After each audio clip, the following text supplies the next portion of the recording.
بسم اللہ الرحمن الرحیم اللہم صلی علی محمد وعلی آل محمد وبارک وسلم علیہ۔ شعبان المعظم کی 15ویں شب یعنی شب برات۔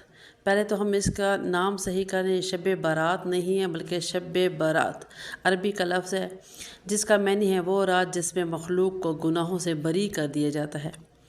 تقریباً 10 صحابہ کرام سے اس رات کی فضیلت منقول ہے۔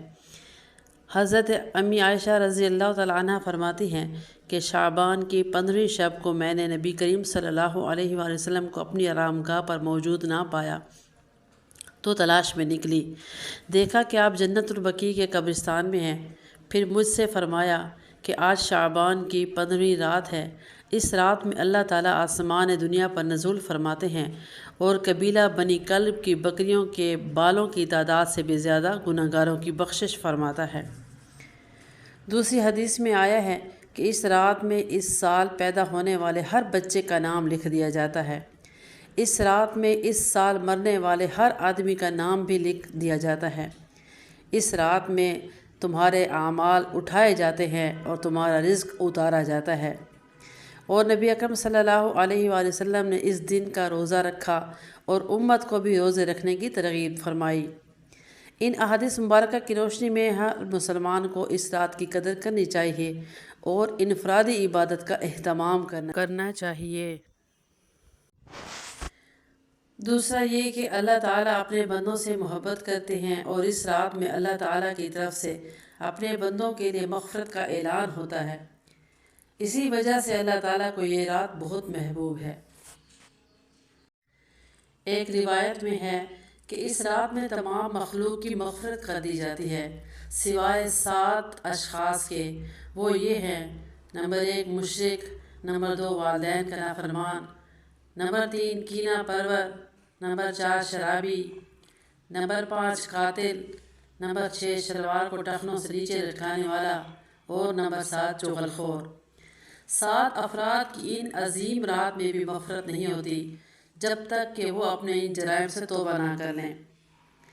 حضرت علی رضی اللہ تعالیٰ عنہ سے ایک روایت میں منقول ہے کہ اس رات میں عبادت کیا کرو اور دن میں روزہ رکھا کرو، اور اس رات سورج غروب ہوتے ہی اللہ تعالیٰ اپنے بندوں کی طرف متوجہ ہوتے ہیں اور اعلان ہوتا ہے: کون ہے جو گناہوں کی بخشش کروائے، کون ہے جو رزق میں وسعت طلب کرے، کون مصیبت زدہ ہے جو مصیبت سے چھٹکارا حاصل کرنا چاہتا ہو۔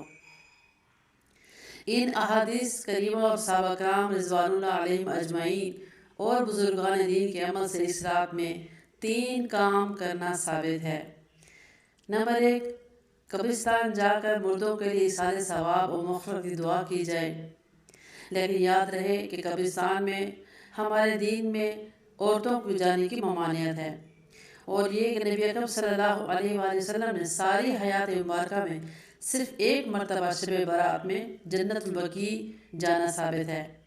اس سے اگر کوئی شخص زندگی میں ایک مرتبہ اتباع سنت کی نیت سے چلا جائے تو اجر ثواب کا باعث ہے، لیکن پھول پتیاں، چادر چڑھاوے اور چراغاں کا اہتمام اور ہر سال جانے کو لازمی سمجھنا یہ بدعت میں شمار ہو جائے گا، اور اس کو شب برات کے ارکان میں داخل کرنا یہ سراسر ٹھیک نہیں ہے۔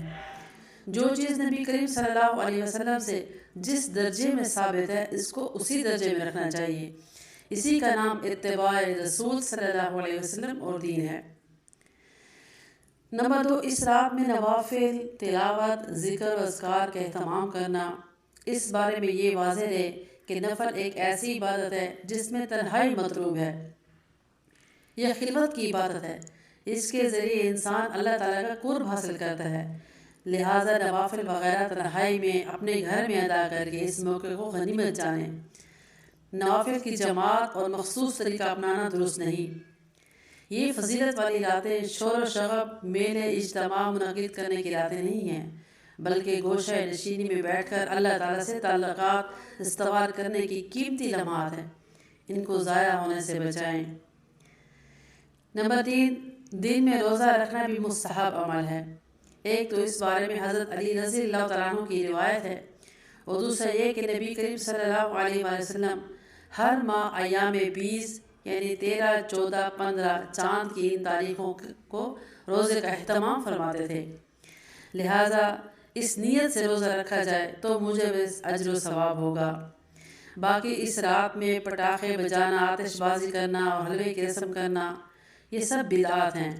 اللہ تعالیٰ ہمیں ان مبارک راتوں کی قدر کرنے اور اپنے رسول صلی اللہ علیہ وآلہ وسلم کے طریقوں پر عمل کرنے کی توفیق عطا فرمائے۔ آمین ثم آمین۔